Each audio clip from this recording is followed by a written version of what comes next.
Hi dears, hearty welcome to today's class. Let us have a short prayer.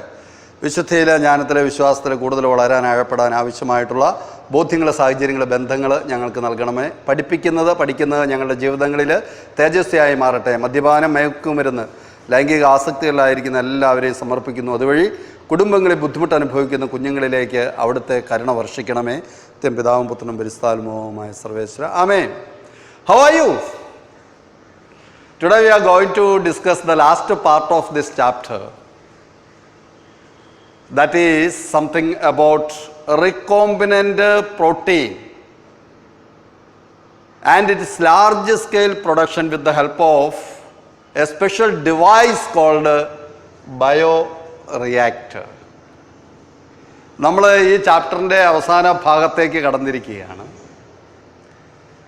ഈ RDNA technology കണ്ടത് ഈ ഒരു കാര്യത്തിന് വേണ്ടിയിട്ടാണ്.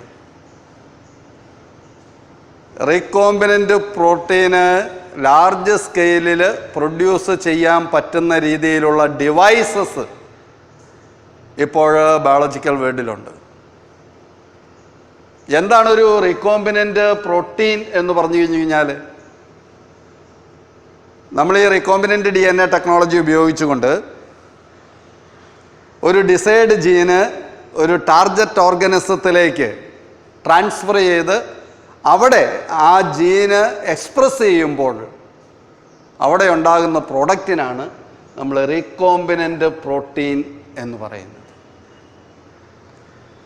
ഇപ്പോൾ ഒരു പ്രോട്ടീനിനെ എൻകോഡ് ചെയ്യുന്ന ഒരു ജീനിനെ നമ്മളൊരു ടാർഗറ്റ് ഓർഗനിസത്തിലേക്ക് ട്രാൻസ്ഫർ ചെയ്ത് അവിടെ അത് എക്സ്പ്രസ് ചെയ്യുന്നു. ദാറ്റ് മീൻസ് ആ ഒരു പ്രോട്ടീൻ ഓർ എൻസൈം അവിടെ അത് പ്രൊഡ്യൂസ് ചെയ്യുന്നു. ഇതിനെയാണ് നമ്മൾ റീകോമ്പിനൻ്റ് പ്രോട്ടീൻ എന്ന് പറയുന്നത്. നമുക്കറിയാം, സാധാരണ രീതിയിൽ പ്ലാന്റ്സിലാണേൽ, അല്ലെങ്കിൽ ബാക്ടീരിയയിലാണേൽ, ആനിമൽ സെൽസിലാണേൽ ആ സെൽ അല്ലെങ്കിൽ ആ ഓർഗനിസം ചില പ്രോട്ടീൻസ് ഉൽപ്പാദിപ്പിക്കുന്നുണ്ട്. അത് അതിൻ്റെ നാച്ചുറൽ ആയിട്ടുള്ള പ്രോട്ടീൻസ് ആണ്. അതിനെ നമ്മൾ റീകോമ്പിനൻ്റ് പ്രോട്ടീൻ എന്ന് വിളിക്കില്ല. Protein encoding genes that is expressed in a heterologous host is called a recombinant protein. അപ്പോൾ ഈ പ്രോട്ടീനിനെ എൻകോഡ് ചെയ്യുന്ന ജീന് ഒരു ഹെറ്ററോലോഗസ് ഹോസ്റ്റിൽ എക്സ്പ്രസ് ചെയ്യുമ്പോഴാണ്, പ്രൊഡ്യൂസ് ചെയ്യുമ്പോഴാണ് അതിനെ നമ്മൾ റീകോമ്പിനൻ്റ് പ്രോട്ടീൻ എന്ന് പറയുന്നത്. ഒരു എക്സാമ്പിൾ പറഞ്ഞു കഴിയുമ്പോൾ നിങ്ങൾക്കിത് ക്ലിയർ ആകും. സോ ഫോർ എക്സാമ്പിൾ, ഇപ്പം bacteria that is not able to produce the human insulin protein. ഇപ്പം മനുഷ്യനിൽ ഇൻസുലിൻ പ്രോട്ടീന് പ്രൊഡ്യൂസ് ചെയ്യുന്നുണ്ട്, പക്ഷെ അത് ബാക്ടീരിയ പ്രൊഡ്യൂസ് ചെയ്യുന്നില്ല. എന്നാൽ മനുഷ്യനിലെ ആ ഇൻസുലിൻ പ്രൊഡ്യൂസ് ചെയ്യാനായിട്ടുള്ള ജീനിനെ, ദ ജീൻ എൻകോഡിങ് ഇത് insulin protein, that can be transferred to bacteria. ബാക്ടീരിയയിലേക്ക് അതിനെ ട്രാൻസ്ഫർ ചെയ്യാനായിട്ട് പറ്റും. Now the bacterian cell is able to produce the human insulin protein. Then the protein is said to be the recombinant protein. Because ബാക്ടീരിയയും human ബീയിങ്ങും രണ്ടും വ്യത്യസ്ത തരത്തിലുള്ള organisms ആണ്. ഹോമലോഗസ് ആയിട്ടുള്ള ഓർഗനിസം അല്ല, ദേ ആർ ഹെറ്ററോലോഗസ്. ഇപ്പം ഹെറ്ററോലോഗസ് ആയിട്ടുള്ള സാമ്യമില്ലാത്ത മറ്റൊരു ഓർഗനിസത്തിൽ ഒരു പുതിയ ജീന് അതിൽ നേരത്തെ ഇല്ലാതെ ഇപ്പോൾ നമ്മൾ ട്രാൻസ്ഫർ ചെയ്ത് കൊണ്ടുവന്നിരിക്കുന്നു.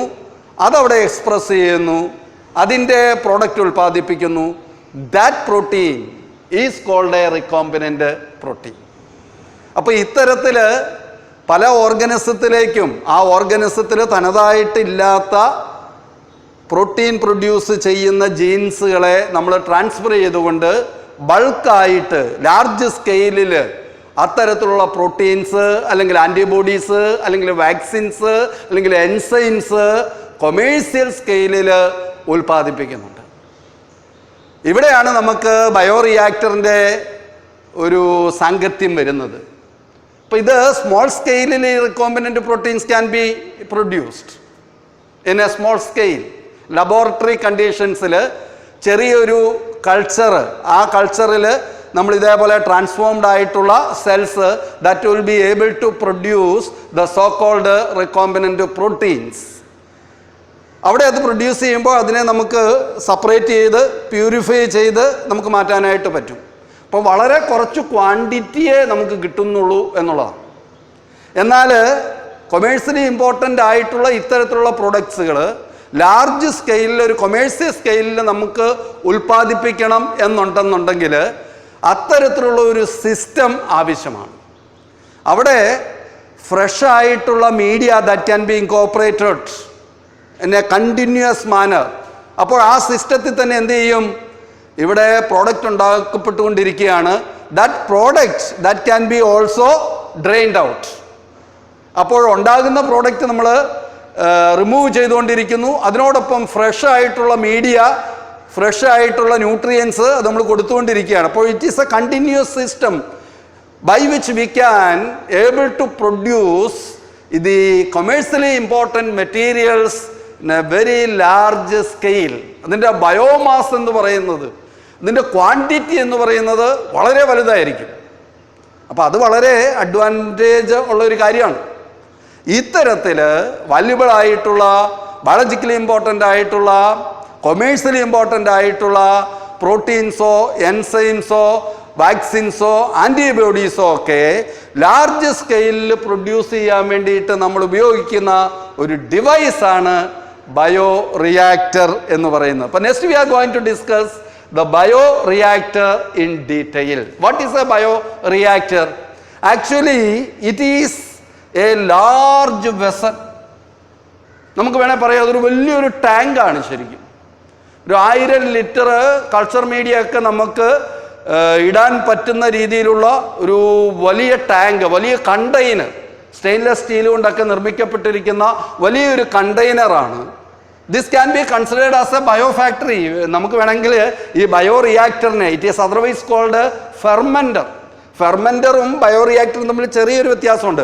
ഫെർമെൻറ്ററിൽ എനേറോബിക് ആയിട്ടുള്ള കണ്ടീഷൻസിലായിരിക്കും പ്രോഡക്റ്റ് നമുക്ക് ഉൽപ്പാദിപ്പിക്കാനായിട്ട് പറ്റുന്നത്. പക്ഷേ ഒരു ബയോ റിയാക്ടർ എന്ന് പറയുമ്പോൾ അവിടെ ബോത്ത് എയറോബിക് ആയിട്ടും എനേറോബിക്കും ആയിട്ടുള്ള ഒരു പ്രൊഡക്ഷൻ ദാറ്റ് ഈസ് പോസിബിൾ. അപ്പം the bio reactor that can be considered as a bio factory.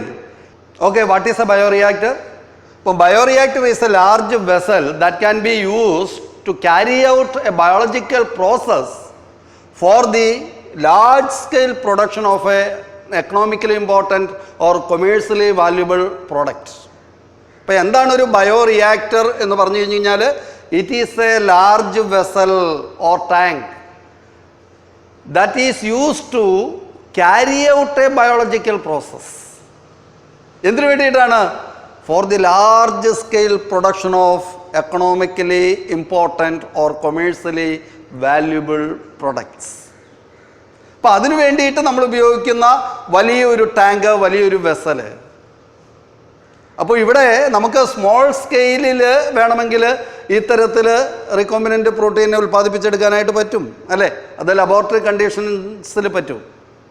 അവിടെ ഒരു പെട്രി ഡിഷിൽ കുറച്ച് കൾച്ചർ മീഡിയ എടുത്തിട്ട് ഈ ട്രാൻസ്ഫോംഡ് ആയിട്ടുള്ള സെൽസിനെ ഗ്രോ ചെയ്തിട്ട് അത് ഉൽപ്പാദിപ്പിക്കുന്ന പ്രോഡക്റ്റിനെ നമുക്ക് സെപ്പറേറ്റ് ചെയ്യാം, പ്യൂരിഫൈ ചെയ്യാം. പക്ഷേ വളരെ കുറച്ച് ക്വാണ്ടിറ്റിയേ ഉള്ളൂ. പക്ഷെ ഇവിടെ ബയോ റിയാക്ടർ എന്ന് പറയുന്നത് വലിയൊരു കണ്ടെയ്നറാണ്. about 100 to 1000 liters of cultures that can be processed. 100 മുതൽ 1000 വരെ ലിറ്റർ കൾച്ചർ പ്രോസസ്സ് ചെയ്യാനും അതേപോലെ തന്നെ അത്രയും തന്നെ പ്രോഡക്റ്റുകൾ നമുക്ക് ഉൽപ്പാദിപ്പിക്കാനും കഴിയുന്ന ഒരു വലിയ വെസലാണ്. അതിന് വേണ്ടിയിട്ടുള്ള എല്ലാ കണ്ടീഷൻസും ആ സിസ്റ്റത്തിൽ അല്ലെങ്കിൽ ആ കണ്ടെയ്നറിൽ നമ്മൾ പ്രൊവൈഡ് ചെയ്യുകയാണ്. ഇപ്പോൾ നമ്മുടെയൊക്കെ വീട്ടിൽ ഒരു 4-5 പേരുണ്ട്. അപ്പോൾ അവർക്ക് കൊടുക്കുന്നതിന് വേണ്ടിയിട്ട് നമ്മൾ നല്ല അടപ്രഥമൻ പായസം ഉണ്ടാക്കുകയാണ്. അപ്പോൾ അമ്മ എന്നാ ചെയ്യും? അമ്മ ഒരു ചെറിയ പാത്രത്തിൽ അല്ലേ നമുക്ക് ആ പായസം ഉണ്ടാക്കി തരും, അല്ലെങ്കിൽ അത് ഒരു ചെറിയ പാത്രത്തിൻ്റെ ആവശ്യമേ ഉള്ളൂ. പക്ഷേ ഒരു കല്യാണത്തിന് ഒരു 10,000 പേര് പങ്കെടുക്കുമ്പോൾ അവർക്ക് കൊടുക്കുന്നതിന് വേണ്ടിയിട്ട്, അല്ലെങ്കിൽ ഒരു ഡിസ്ട്രിക്റ്റിലെ എല്ലാ കുടുംബങ്ങളിലേക്കും നമ്മൾ സപ്ലൈ ചെയ്യുന്നതിന് വേണ്ടിയിട്ടൊക്കെ ഈ പായസം ഉണ്ടാക്കണമെന്നുണ്ടെങ്കിലോ അത് വലിയ ഒരു വാർപ്പ് തന്നെ വേണ്ടി വരും. എന്ന് മാത്രമല്ല അവിടെ എല്ലാ കണ്ടീഷൻസും നമ്മൾ മുൻകൂട്ടി അത്തരത്തിൽ നല്ല രീതിയിൽ പ്രൊഡ്യൂസ് ചെയ്യുന്നതിന് വേണ്ടിയിട്ട് നമ്മൾ ഒരുക്കി വെക്കും എന്ന് പറഞ്ഞതുപോലെയാണ്. ഒരു large scale production of recombinant പ്രോട്ടീനു വേണ്ടിയിട്ട് ഉള്ള ഒരു സ്പെഷ്യൽ ഡിവൈസാണ് ഈ ബയോ റിയാക്ടർ എന്ന് പറയുന്നത്.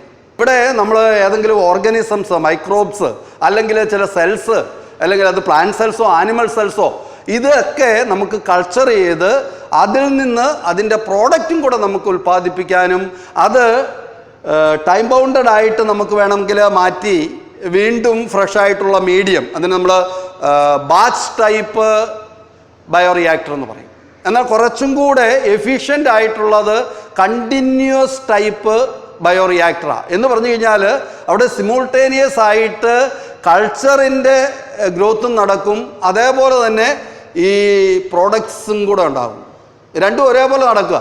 അപ്പോൾ അവിടെ സാമ്പിളിംഗ് പോട്ട്സൊക്കെ ഉണ്ട്, നമുക്ക് ഉണ്ടാകുന്ന പ്രോഡക്റ്റുകൾ നമുക്ക് റിമൂവ് ചെയ്തുകൊണ്ടിരിക്കാം, അതേപോലെ തന്നെ ഫ്രഷ് ആയിട്ടുള്ള മീഡിയം കൊടുത്തുകൊണ്ടേയിരിക്കാം. അപ്പം കണ്ടിന്യൂസ് ആയിട്ട് ഈ ഒരു പ്രൊഡക്ഷൻ നടക്കുകയാണ്. That is the most important type of bioreactor, continuous ടൈപ്പാണ്. ഇവിടെ നമ്മൾ രണ്ട് തരത്തിലുള്ള ബയോറിയാക്ടേഴ്സിനെ കുറിച്ചാണ് പറയുന്നത്, ഒന്ന് ശ്രദ്ധിച്ചോളുക. രണ്ട് ടൈപ്പ് ബയോറിയാക്ടർ, ഒന്ന് സ്റ്റിയേർഡ് ടൈപ്പ് ബയോറിയാക്ടർ, ഇനി ഇത് കൂടാതെ ഉണ്ട് എയർ ലിഫ്റ്റ് ബയോറിയാക്ടർ ഉണ്ട്, റോക്കർ ബയോറിയാക്ടർ ഉണ്ട്, ഫോട്ടോ ബയോറിയാക്ടർ ഉണ്ട്, ഫിക്സഡ് ബെഡ് ബയോറിയാക്ടർ ഉണ്ട്, പൈലറ്റ് പ്ലാന്റ് ബയോറിയാക്ടർ, ഇങ്ങനെ പലതരത്തിലുള്ള ബയോറിയാക്ടറുകളുണ്ട്. എന്നാലും നമ്മൾ പഠിക്കാൻ പോകുന്നത്, അല്ലെങ്കിൽ നിങ്ങളുടെ ടെക്സ്റ്റ് ബുക്കിൽ കൊടുത്തിരിക്കുന്നത് സ്റ്റിയറിംഗ് ടൈപ്പ് ബയോറിയാക്ടറാണ്. ഇത് മിക്സ് ചെയ്യുന്ന ഒരു എന്താ പറയുന്നത്, ഒരു ഷാഫ്റ്റേൽ ബ്ലേഡൊക്കെ വെച്ച് ഈ മീഡിയം എപ്പോഴും അജിറ്റേറ്റ് ചെയ്യത്തക്ക രീതിയിലുള്ള, സ്റ്റിയർ ചെയ്യത്തക്ക രീതിയിലുള്ള ഒരു ബയോറിയാക്ടറാണ് നമ്മൾ പഠിക്കുന്നത്. അതിന് നമ്മൾ സ്റ്റിയേർഡ് ബയോറിയാക്ടർ എന്ന് പറയും. അതിന് രണ്ട് തരത്തിലുണ്ട്. ഒന്ന് സിമ്പിൾ സ്റ്റിയേർഡ് ടാങ്ക് ബയോറിയാക്ടറും ഉണ്ട്, ഒന്ന് സ്പാർജഡ് സ്റ്റിയേർഡ് ടാങ്ക് ബയോറിയാക്ടറും ഉണ്ട്. ഇതിപ്പോൾ പരീക്ഷയ്ക്ക് ചോദിക്കും, അതുകൊണ്ട് ശ്രദ്ധിക്കുക. ഞാൻ ആദ്യമേ ഒരു സിമ്പിൾ സ്റ്റിയേർഡ് ടാങ്ക് ബയോറിയാക്ടർ, അതിൻ്റെ ഒരു ഡയഗ്രാം ഞാൻ വരയ്ക്കാനായിട്ട് പോകുക, നിങ്ങളൊന്ന് ശ്രദ്ധിച്ചിരുന്നോളുക. എന്തൊക്കെ കാര്യങ്ങളാണ് ഈ ബയോറിയാക്ടറിൽ ഉള്ളത് എന്നുള്ളത് അപ്പോഴും നമുക്ക് മനസ്സിലാകും. ഈ bioreactor, as I have told you, ഇതൊരു ലാർജ് വെസലാണ്. സ്റ്റെയിൻലെസ് സ്റ്റീൽ കൊണ്ടൊക്കെ ഉണ്ടാക്കപ്പെട്ടിരിക്കുന്ന വലിയ ഒരു വെസലാണ്. ഇതിൻ്റെ ബേസൽ ഭാഗത്ത് കുറച്ചൊരു കർവ് കാണും. It has A curved base.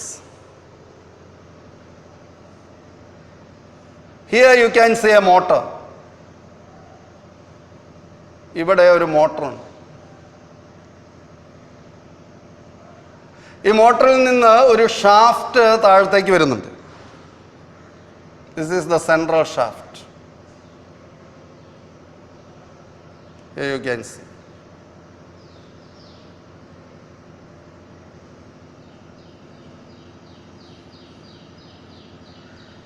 Okay, ഈ ഷാഫ്റ്റിൽ you can see the blades.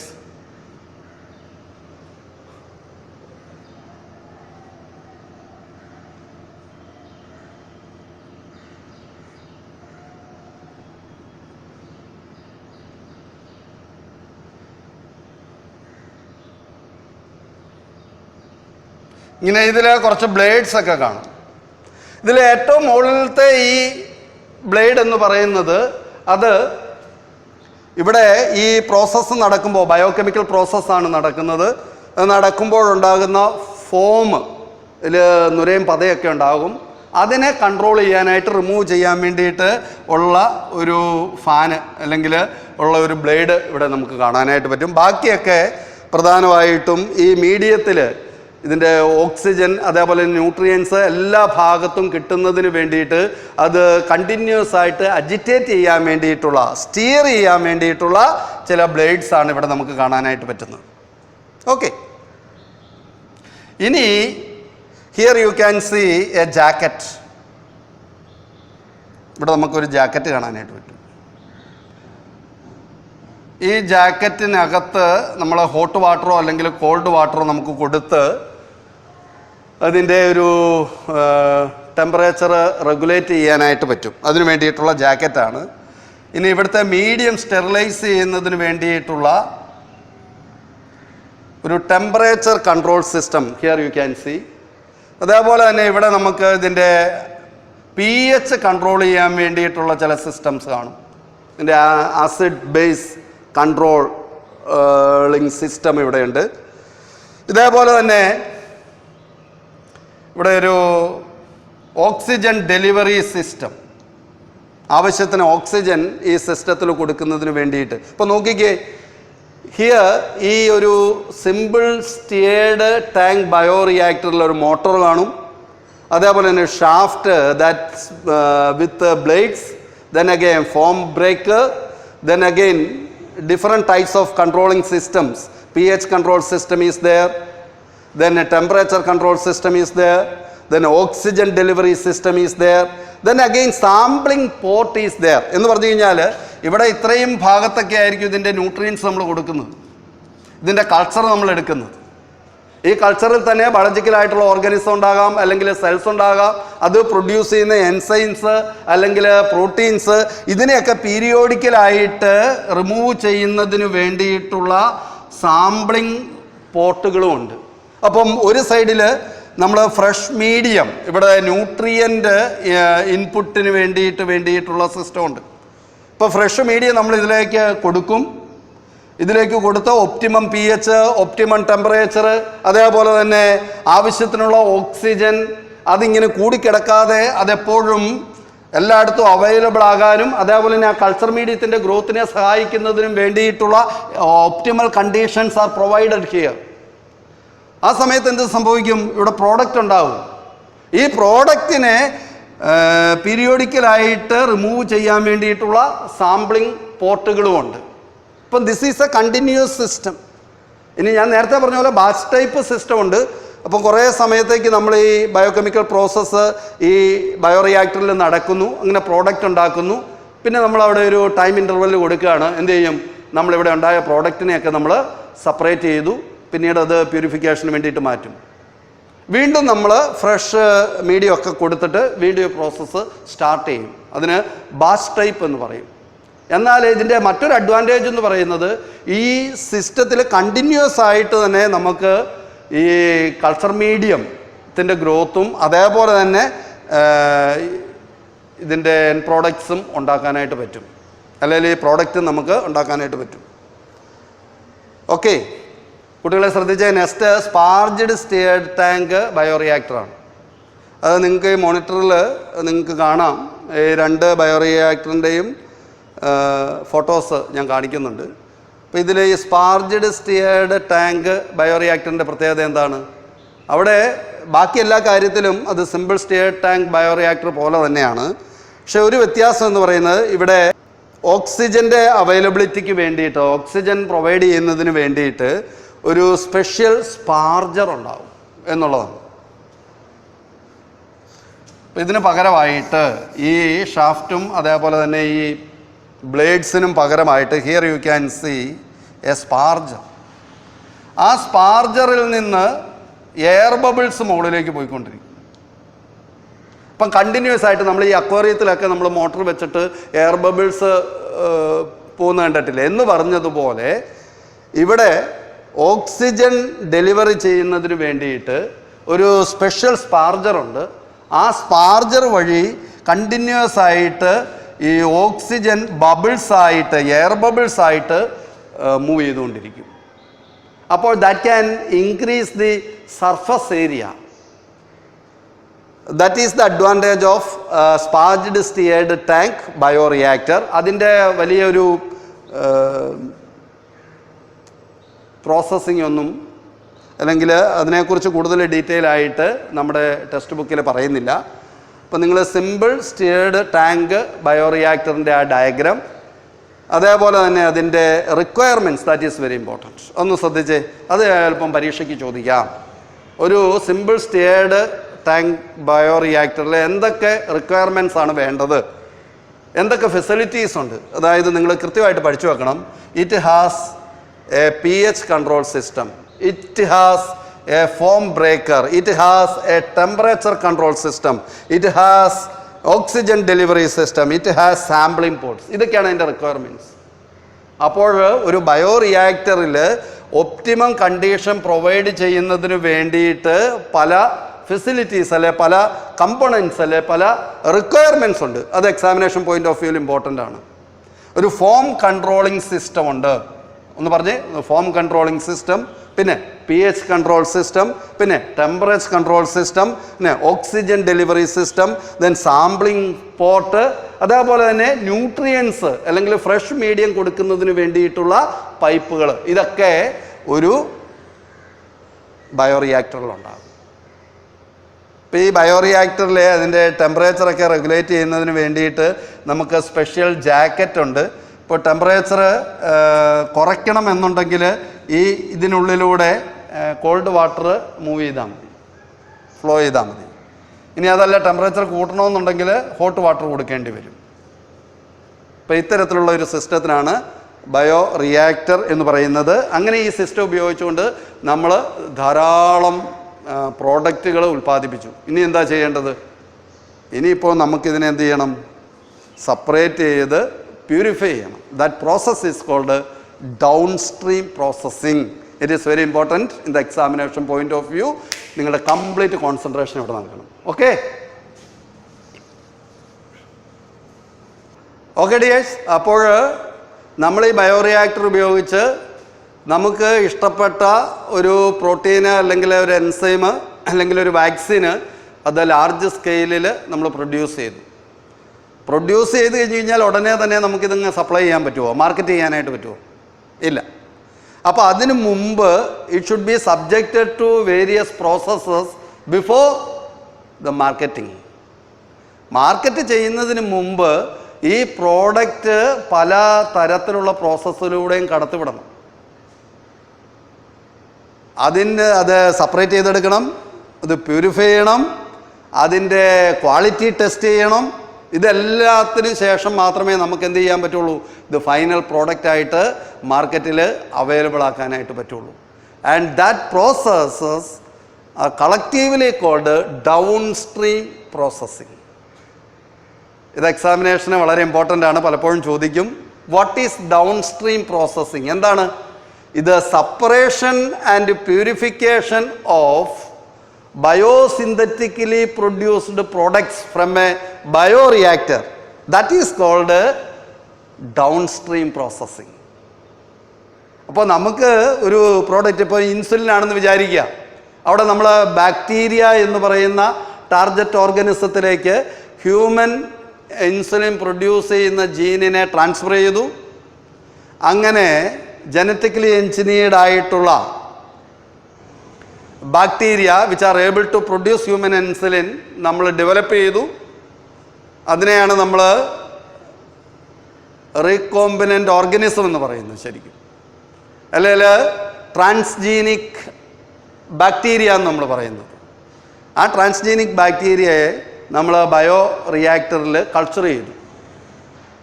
millions of bacteria that can be cultured into a bioreactor and can produce the end product, the desired product, that is insulin. അല്ലേ? ഉടനെ തന്നെ ഈ insulin എടുത്തിട്ട് നമുക്ക് market ചെയ്യാനായിട്ട് പറ്റില്ല. നമ്മൾ എന്ത് ചെയ്യണം? അത് ആ ബയോറിയാക്ടറിൽ നിന്ന് സെപ്പറേറ്റ് ചെയ്യണം. സെപ്പറേറ്റ് ചെയ്തിട്ട് ഡിഫറൻറ്റ് പ്യൂരിഫിക്കേഷൻ പ്രോസസ്സിലൂടെ കടത്തിവിടണം. ഇത് പലതരത്തിലുള്ള സെപ്പറേഷൻ ടെക്നിക്കുകളുണ്ട്. ഇപ്പോൾ സെൻട്രിഫ്യൂഗേഷൻ അല്ലേ, ഡിസ്റ്റിലേഷൻ, ക്രൊമറ്റോഗ്രാഫി, പലതരത്തിലുള്ള സെപ്പറേഷൻ ടെക്നിക്കുകളുണ്ട്. അതേപോലെ തന്നെ പ്യൂരിഫിക്കേഷൻ ടെക്നിക്സ് ഒക്കെ ഉണ്ട്. അത് മാത്രമല്ല, ഇത് മാർക്കറ്റിൽ അവൈലബിൾ ആക്കുന്നതിന് മുമ്പ് സ്യൂട്ടബിൾ ആയിട്ടുള്ള പ്രിസർവേറ്റീവ് ഒക്കെ ആഡ് ചെയ്ത്, അതായത് അത് എത്ര നാൾ കേടുകൂടാതെ ഇരിക്കാനായിട്ട് പറ്റും എന്നുള്ള കാര്യങ്ങളെല്ലാം ഉൾപ്പെടുത്തിയിട്ട് വേണം നമ്മളിത് മാർക്കറ്റ് ചെയ്യാനായിട്ട്. And the whole process that can be called the downstream processing. അപ്പോൾ what is downstream processing? The separation and purification of biosynthetically produced products from a bioreactor is called downstream processing. ഇതെല്ലാം കഴിഞ്ഞതിന് ശേഷം എന്തുണ്ടാകണം? Strict quality control testing should be there. അപ്പോൾ ഓരോ പ്രോഡക്റ്റിനും ഉള്ള quality control testing അത് വ്യത്യസ്തമാണ്. അപ്പോൾ നമ്മൾ മാർക്കറ്റ് ചെയ്യുന്ന ഓരോ പ്രോഡക്റ്റും മാർക്കറ്റ് ചെയ്യുന്നതിന് മുമ്പ് എന്ത് ചെയ്യണം? സ്ട്രിക്റ്റ് ആയിട്ടുള്ള ക്വാളിറ്റി കൺട്രോൾ ടെസ്റ്റിങ്ങും നടത്തിയിരിക്കണം. ഇപ്പോൾ ഈ ഒരു product now available in the market. നമുക്കൊരു കുഴപ്പവും കൂടാതെ നമുക്കത് സ്വീകരിക്കാനായിട്ട് പറ്റും. That is all about this chapter. അപ്പോൾ നമ്മൾ പെട്ടെന്നൊന്ന് ശ്രദ്ധിച്ചുകൊള്ളുക. Continuous stirred tank reactors are open systems that operate on a steady state basis. Reactants are continuously introduced into the reactor, while products are continuously removed. CST are very well mixed, so the contents have relatively uniform properties like temperature, density etc. throughout. Also, conditions in the reactor's exit stream are the same as those inside the tank. ബയോടെക്നോളജിയുടെ ഏറ്റവും important ആയിട്ടുള്ള first ചാപ്റ്ററാണ് നമ്മൾ എടുത്തത്. അത് principle and process of ബയോടെക്നോളജിയാണ് കണ്ടത്. അതിൽ recombinant DNA technology എന്ന് പറയുന്ന ഒരു നോവൽ ടെക്നോളജിയാണ് നമ്മൾ ഡീൽ ചെയ്തത്. അതിൻ്റെ ഒരു സ്റ്റെപ്പ് നമ്മൾ പറഞ്ഞു കഴിഞ്ഞാൽ എന്താണ് ശരിക്കും? നമുക്ക് ഒരു ഓർഗാനിസത്തിലെ ട്രാൻസ്ഫർ ചെയ്യാൻ ഉദ്ദേശിക്കുന്ന ഒരു ഡിസൈഡ് ജീനിനെ ഐഡൻറ്റിഫൈ ചെയ്യണം. അതാണ് ഫസ്റ്റ് സ്റ്റെപ്പ്.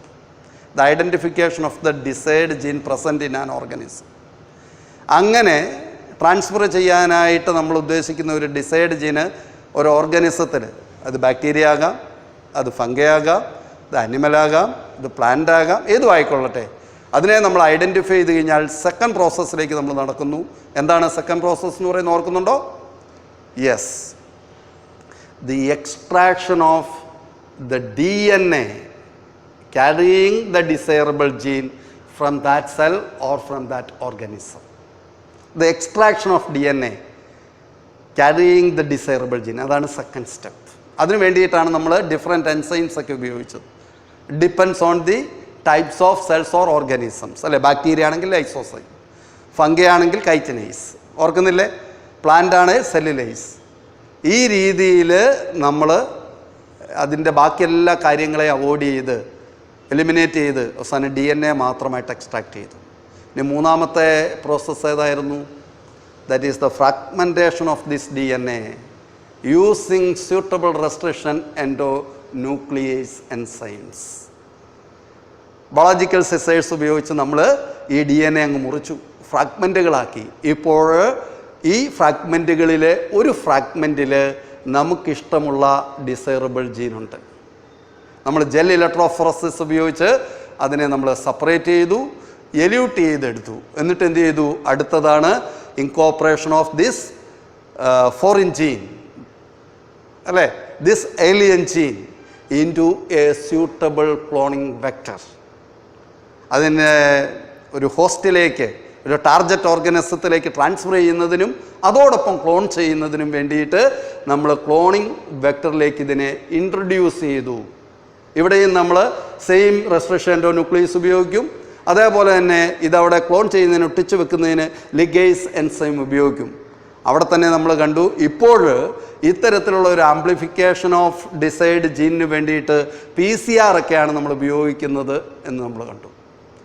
ഏത് രീതിയിലാണേലും അവസാനം ഡിറക്റ്റ് മെത്തേഡിലൂടെയോ അല്ലെങ്കിൽ വെക്ടർ മീഡിയേറ്റഡ് ആയിട്ടോ ടാർഗറ്റ് ഓർഗാനിസത്തിലേക്ക് ഈ ഫോറിൻ ജീനിനെ നമ്മൾ ഇൻട്രൊഡ്യൂസ് ചെയ്യുന്നു.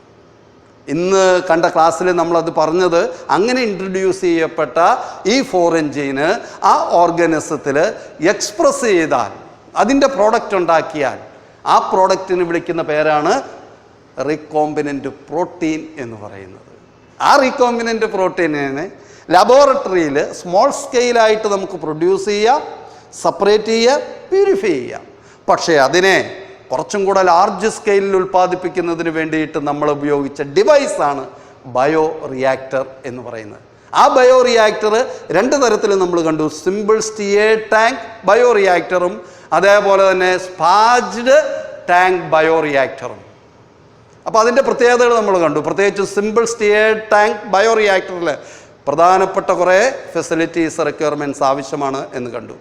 അത് എക്സാമിനേഷൻ പോയിൻ്റ് ഓഫ് വ്യൂവിൽ ആ ഡയഗ്രാം, ആ റിക്വയർമെൻറ്റ്സ് ഒക്കെ വളരെ ഇമ്പോർട്ടൻ്റ് ആണ്, പഠിക്കണം. സ്പാജ്ഡ് ബയോറിയാക്ടറും അതേപോലെ തന്നെ സ്റ്റിയേർഡ് ബയോറിയാക്ടറും തമ്മിലുള്ള വ്യത്യാസം എന്താണ് എന്നുള്ളതും കാണണം.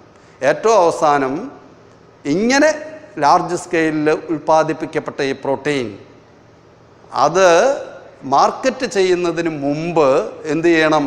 ഡൗൺ സ്ട്രീം പ്രോസസ്സിങ്ങിലൂടെ കടന്നു പോകണം. That is the separation and purification of the biosynthetically produced protein. അതിനുശേഷം അവസാനം strict quality control testing should be there and finally the product will be released or marketed. അപ്പം അടുത്ത ക്ലാസ്സിൽ നമ്മൾ ഇതിൻ്റെ വേരിയസ് ആപ്ലിക്കേഷൻസിലേക്ക് പോകും, ബയോടെക്നോളജി കൊണ്ടുള്ള ആപ്ലിക്കേഷൻസ്.